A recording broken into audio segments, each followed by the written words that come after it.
Un étranger en situation irrégulière, sans papier, comme on appelle trivialement ici, qui est dans une relation avec un Français ou un étranger en situation régulière, ce qu'on appelle ici le concubinage, peut prétendre à un titre de séjour.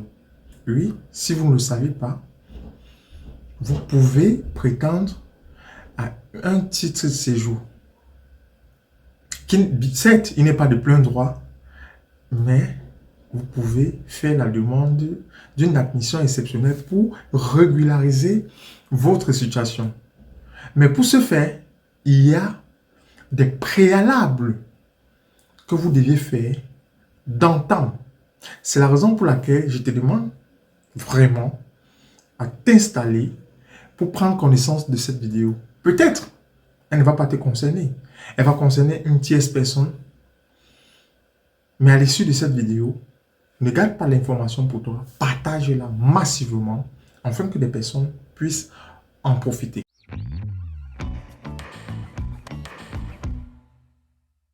Salut, bienvenue dans cette nouvelle vidéo. Si c'est la première fois que tu me regardes sur cette chaîne, moi c'est Patrice. Ici, nous parlons immigration, intégration sociale et entrepreneuriat. Si l'une de nos thématiques t'intéresse, n'hésite pas à faire partie de notre grande communauté en faisant le geste magique, le geste sympa, en cliquant sur le boulon qui est juste là.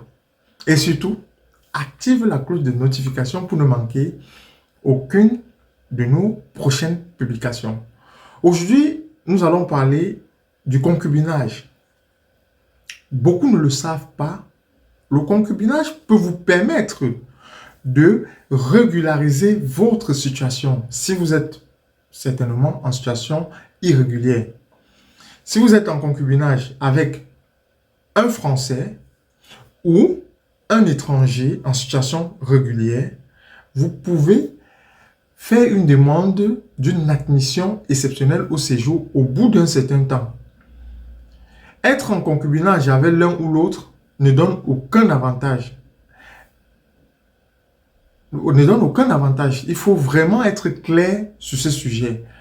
Les dossiers seront traités de la même façon au niveau de la préfecture ou de la sous-préfecture de votre lieu de résidence. Il était important de le préciser. Beaucoup de personnes ne le savent pas ou du moins ignorent, mais c'est une procédure qu'il faut le faire d'entrée. C'est un peu comme si vous construisez une maison et que vous ne mettez pas les fondations solides d'entrée et sachez-le, la maison va s'écrouler. C'est un titre de séjour qu'on le prépare dès lors qu'on rencontre son partenaire de concubinage. Oui. Ça, c'est mon premier conseil. J'y reviendrai un peu plus tard. C'est un titre de séjour qui est bien défini dans l'article L313-11 alinéa 7. Il définit exactement, dans le CCDA bien évidemment, qui définit l'entrée et le séjour des étrangers et concernant cette procédure de concubinage. Il y a deux conditions primordiales qui vont vous permettre de pouvoir faire la demande et obtenir ce titre de séjour. La première, c'est les preuves de résidence commune. Les preuves de résidence commune. Donc, il faut avoir au maximum de preuves parce qu'il n'est pas défini le nombre de preuves que vous deviez fournir pour attester de votre résidence commune. Et j'ai bien parlé de la résidence commune et non la vie commune. Parce que quand on parle de vie commune, c'est quand il y a mariage ou bien un contrat de pax. Ce qui n'est pas le cas dans le concubinage. On parle de résidence commune. Vous deviez fournir les preuves de votre résidence commune. C'est très simple, c'est les mêmes preuves. C'est pareil comme les preuves de vie commune. quand vous êtes pacsé ou bien marié. C'est pratiquement pareil. Donc, vous deviez prouver, par exemple, avoir des preuves, par exemple, attestation d'assurance maladie ou bien d'AME à l'adresse de votre partenaire de Pacs, déclaration d'avis d'imposition, votre compte bancaire, bref, tous vos dossiers administratifs doivent être à l'adresse de votre partenaire de Pacs. La deuxième condition, il faudrait remplir 48 mois de résidence commune. Écoutez bien, 48 mois de résidence commune. Ce qui est équivalent à 4 ans de vie commune. Alors vous allez me dire, à 4 ans c'est beaucoup. Mais 4 ans, ils passent rapidement. Et comme je le disais à l'entame de cette vidéo, c'est la raison pour laquelle je disais, ce sont des choses, il faut le faire d'entrée, mettre les fondations de votre relation. Si vraiment cette relation, vous la sentez et que vous pensez regarder dans la même direction, il faut faire les choses à l'avance, au début.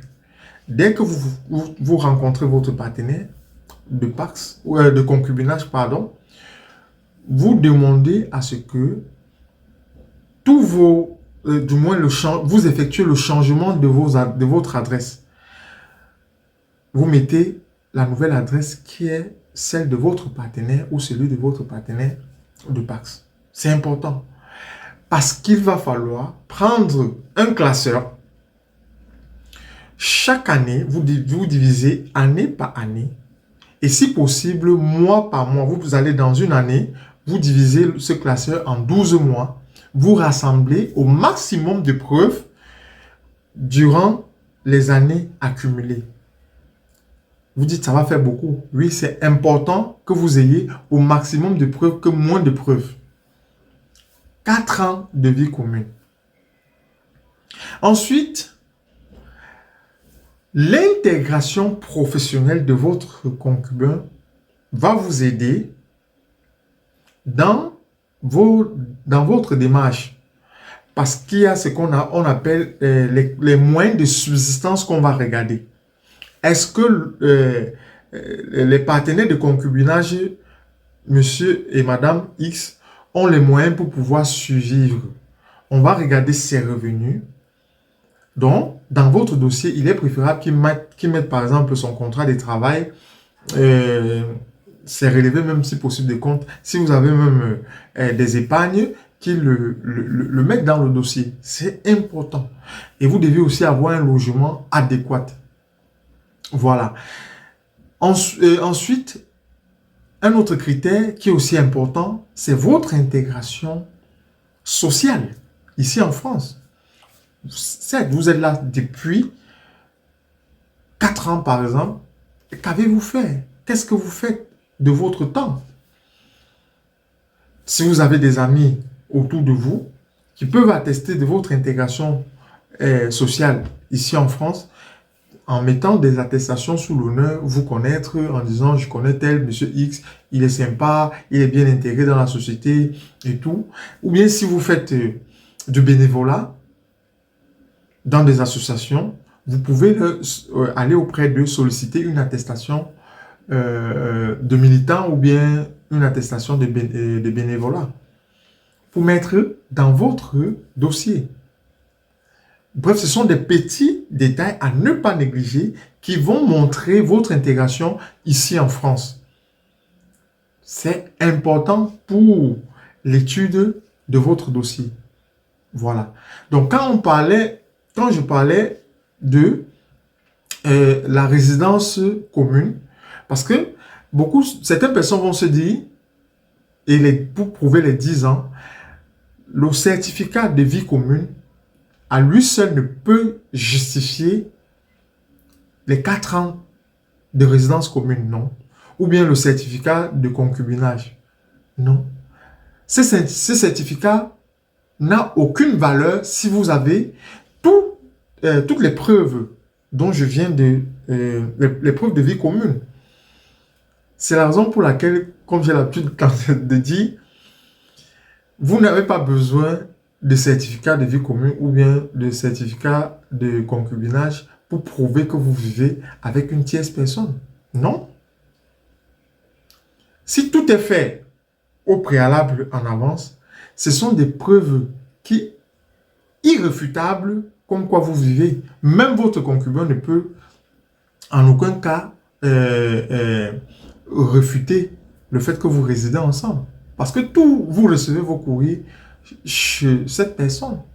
Les voisins peuvent également aussi attester que vous vivez avec la personne. Donc, c'est un titre de séjour qui se prépare dès le début, dès le fondement de votre relation.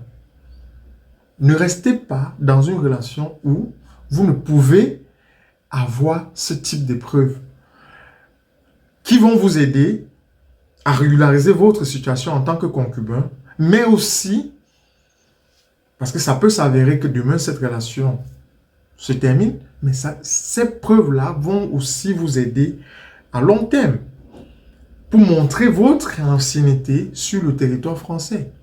Et si c'est une relation qui est durable, ça peut aussi évoluer. Il peut y avoir une naissance dans la relation, la naissance d'un enfant, et ça va toujours être des arguments complémentaires lors de l'étude de votre dossier au niveau de la préfecture. Il y a un critère qui peut être aussi défavorable pour vous, qui peut être une cause de refus de ce type de titre de séjour.